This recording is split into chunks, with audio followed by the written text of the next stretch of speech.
Good afternoon, my friends, and welcome back. So I'm going to go through the trailer for Master Mirror expansion, as well as some cards that we saw, and talk about the lore behind them. Now, this is spoiler territory, which is a perfect time to play Gwent.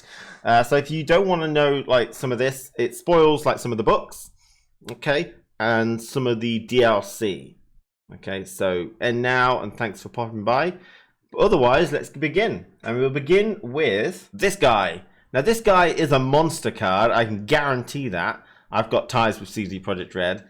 And this guy is basically what we all look like when it was picture day at school. But after that really bad joke, we're going to go on to this card. Now, this card is from the Hearts of Stone DLC for The Witcher 3. This is a Olgierd's demon. So towards the end of the game, you got into a boss fight when you went through the painted world, and you had to fight loads and loads of Olgierds. So there's not much more to say on the matter. I don't know what it does. If I had to come up with a theme for the card, it would be that when it gets hit, it spawns a copy with the health that the remaining one has. So like if it's 6 and gets hit for 3, it would spawn a copy of 3, and if you ping it for 1, it would spawn a copy of 2. And that seem, I think, would be very thematic to the Witcher 3 universe of Hearts of Stone DLC. So the first card we see in the trailer is, I imagine, going to be one of the Nilfgaard Evolve cards, and this is Gwent whispering and influencing a young usurper. Now, the usurper doesn't actually have a name because it was stricken from the record in all known records, and everyone was forbidden to talk about it when he lost his reign. But this is the first time that we ever see this particular scene where it could be possible that Gwent influenced the usurper in some way. So this particular card is the second stage, I reckon, of the Evolve card, where the usurper and Fergus Vaimries, the emperor at the time, start to mistrust each other after Gwent has laid that seed. Now, I imagine this is Fergus Vaimries because it's his sort of storyline, and that's an important character to the usurper storyline. That's not how I expected him to look, but he has got a crown, and he's the Emperor of Nilfgaard, so that's how I imagine it is.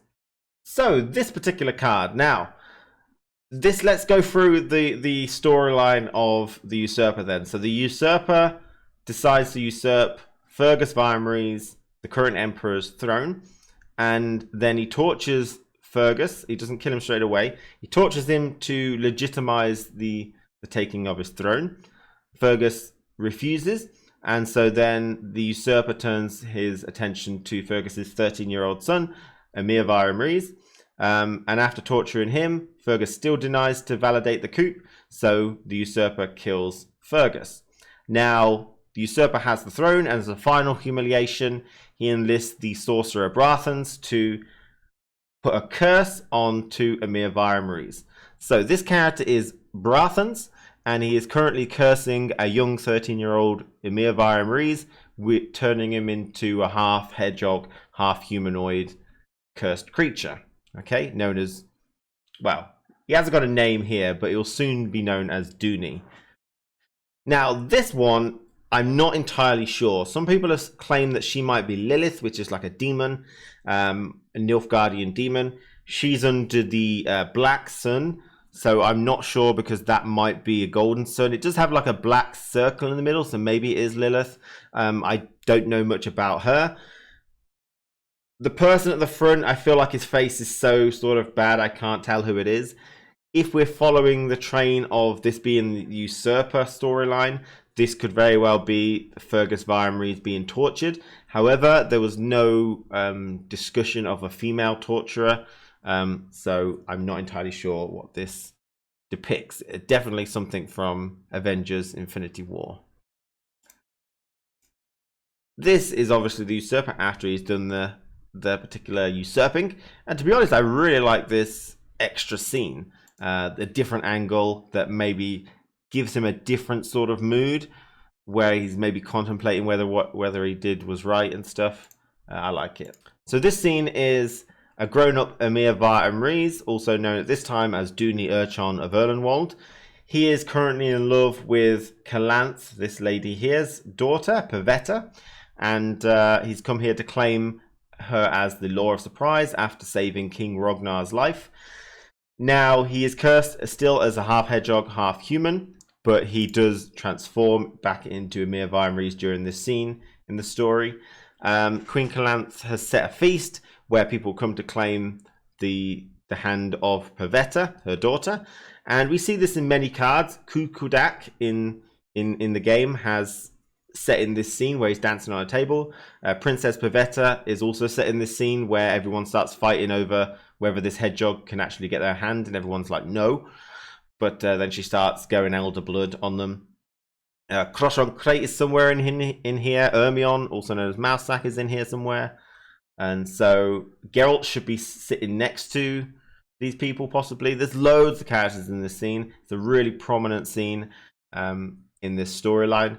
And so this is where Emir Vimeries marries Pavetta in the end, and they have a daughter named Ciri in the future. So that was all the artwork that was shown in the trailer, as well as some of the other card artwork. I just wanted to go through that because I think there's a lot of really cool ideas in here, and this is where the Evolve cards are something to really get excited about because of all this excellent lore they're using. And I just love it. Now, I'm not entirely sure of the whole retcon Gaunt Dim into every single important event in the past, but I take it as a little what-if scenario, and my conscience is fine. So the books still stand up on their own, and you don't have to think that, oh, everything's done by Gaunt Dim and no actions actually mattered. I just take it as a what-if. But that is it for this video.